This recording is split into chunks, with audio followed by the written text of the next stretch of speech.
Okay, so when we're trying to separate two substances that are mixed together, we're always looking for a difference in their physical characteristics. If I give you a container that has in it sand and iron filings, only one of those things is going to respond to a magnet, correct? Okay.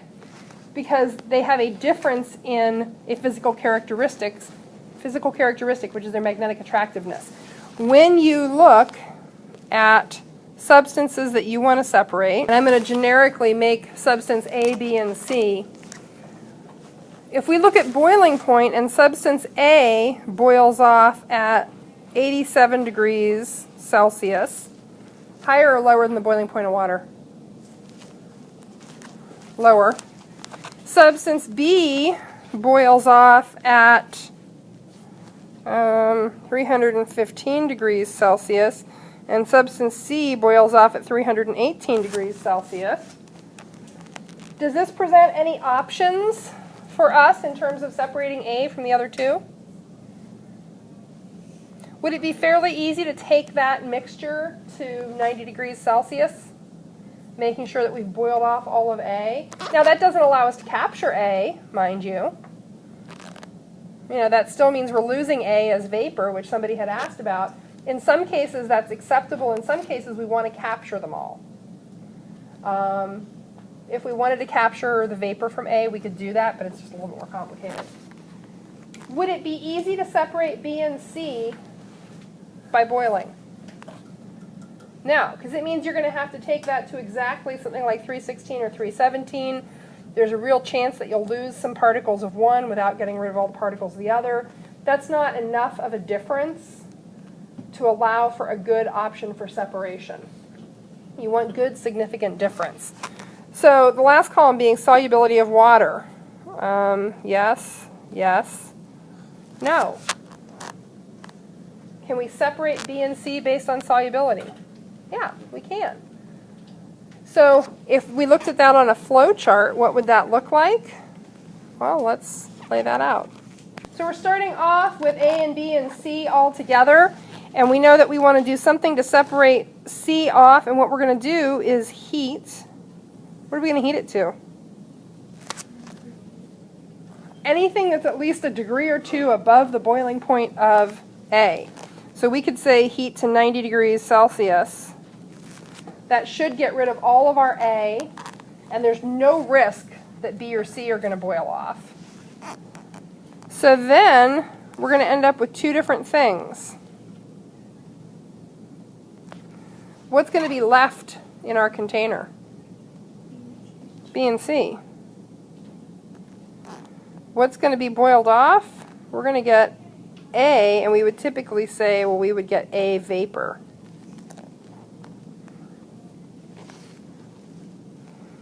Now, and this is where I see people do something really interesting. They say, put in filter. So I just take B and C, like your salt and your sand the other day, and you just dump it in a filter. Will that separate them? I think you need to add water and stir first. If you just dump them in the filter dry, nothing happens. Now you have dry B and C or dry salt and sand in a filter doing nothing. So we would say add water, stir, and filter. Well, after we've added water, stirred, and filtered, we're going to end up, again, with two separate things. We're going to end up with B with some water. And will B be in the beaker, dissolved in the water, or will it be a solid? It'll be dissolved because B is soluble in water. We don't know what B is, but whatever it is, it's soluble in water. We're going to end up with C in the filter. Will C be completely alone? It'll be wet. Therefore, we're going to have C plus water.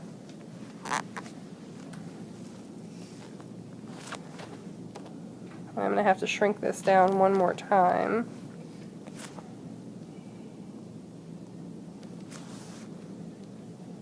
So what could we do to get the water separated from B? Evaporate it. We would typically say heat to, I usually err on the side of at least 1 degree above the boiling point of the thing I want to separate. So if you just heat to 100, there's a chance that you'll leave some water particles. You want to heat the whole thing probably to just a little bit above the boiling point of 1. And then you're going to have B. And what else? You're going to have water vapor. Well, what can you do to this? Gee, it looks awfully familiar. I have something that I need to separate from water. You know, I could really just make my life easy. Copy, paste. I'll put C in there. This is a step-by-step process for separating a mixture. Now, would this have been the same process if the chart said this? Could we have used this same process? No.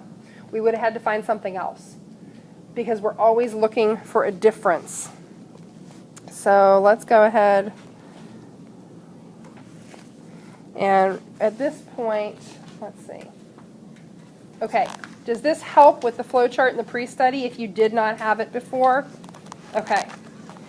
Now, on the percentage math, and this is math that you're going to be doing in this lab, but let's just look at this real quick. Okay, just to look at a sort of fast and dirty problem on these recovery problems. Typically, you're given the original mass of the whole mixture. So here, I'm telling you, you got 7 grams of mixture to start with. You recover 2.0 grams of substance A, 3.9 grams of substance B, 0.75 grams of substance C. What you typically want is the percentage or percent composition of each and what we call the percent loss. That's the amount of material that was lost between the original mixture you were given and what you ended up recovering. So remember that always, always, always percentages are part divided by whole times 100. That equals the percent. In this case, it would be the percent composition, percent comp.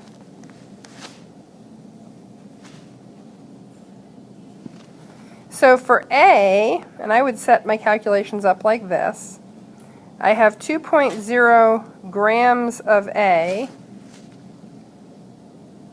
in 7.0 grams of the original sample. So that gives us a raw answer of 28.5714. It goes on and on and on percent. We haven't talked about sig figs yet, so you don't know why, but we can only have 2 digits in our final answer. So we would say that this mixture was composed of 29% substance A. So I'll go ahead and set that there.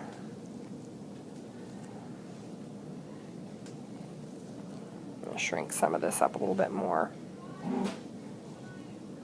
There we go. So for substance B, I recovered 3.9 grams of B in 7.0 grams of the original sample. Multiply by 100, what do I get? Okay, my raw answer, 55.7, etc. Again, you don't know why yet, but we can only have 2 digits in our final answer, so that gives us 56% substance B.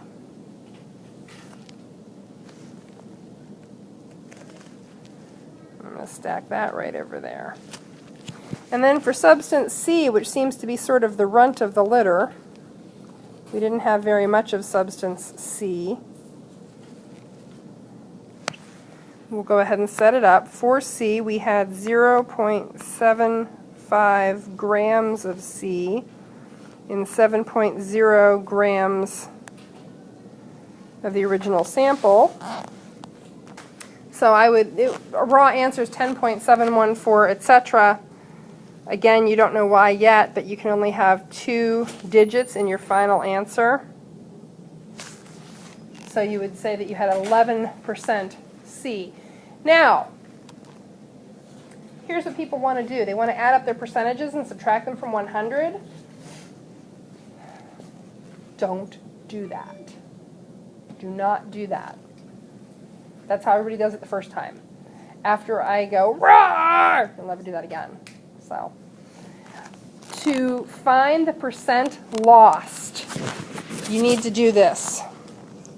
A plus B plus C, all recovered. So your original sample minus the sum of the material that you recovered divided by the mass of that original sample. Okay? It seems like a piddly little nitpicky distinction, but it does matter. Okay, so when I plug all my actual numbers in, I get a 5.0% loss. Again, you don't know why yet, but we have to have 2 digits in our final answer. So this wouldn't just be 5%, it would be 5.0% loss. Which doesn't seem bad. Your goal is to be under 5% in this lab, to recover almost all of your material. Now let me ask you a question. So in this case, did I recover all the material I was given? No. No, I didn't. There was a small amount of material that was not recovered. It was lost. It could have been mechanical loss. I could have spilled something. I could have broken a crucible. I could have flicked salt out of my container when I was desiccating stuff. I don't know what happened, but I didn't recover all my material. What would happen if I actually added up the masses of the things that I recovered and I had more than 7 grams? Is that possible? It is? So I made matter? I made matter somehow?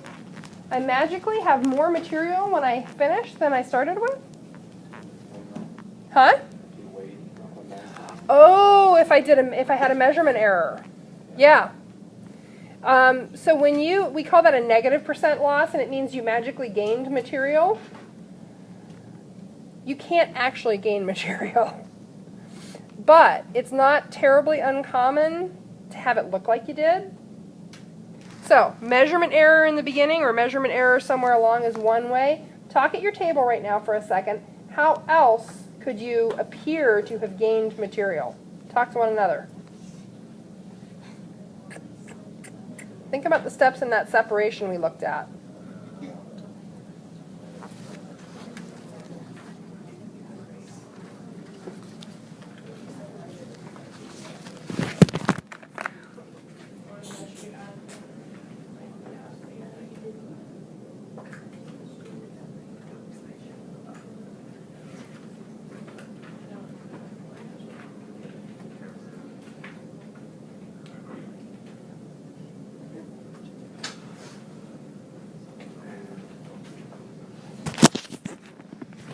The most common way for this to happen, if you look back to this combination here, where you're evaporating off water from your 2 class components, single most common error that shows up as a gain of mass is that you didn't dry things sufficiently. So you want to be really careful that you do dry everything really well. Now, we don't look at error in category. So I know how much salt is in each mixture and how much sand is in each mixture and how much ammonium chloride is in each mixture. You don't. And I keep threatening that one year I'm going to have you do an actual percent recovery in category, and those numbers would be way worse than total recovery. And I'll tell you why as we do the lab. Questions, comments, concerns? Okay, if you had, so obviously we're not going to, I think we needed to have this conversation, and we're obviously not going to start the lab today. So when you walk in tomorrow, I've already checked your pre-labs. You walk in, you go to your lab station, you put your hair back, you cover your toes, and you just start. You don't ask questions, you don't do any, well, no, you can ask questions, obviously, always. But you should just be ready to hit the ground running and get moving. Okay, other questions, comments, concerns? Does this feel clearer now? Okay.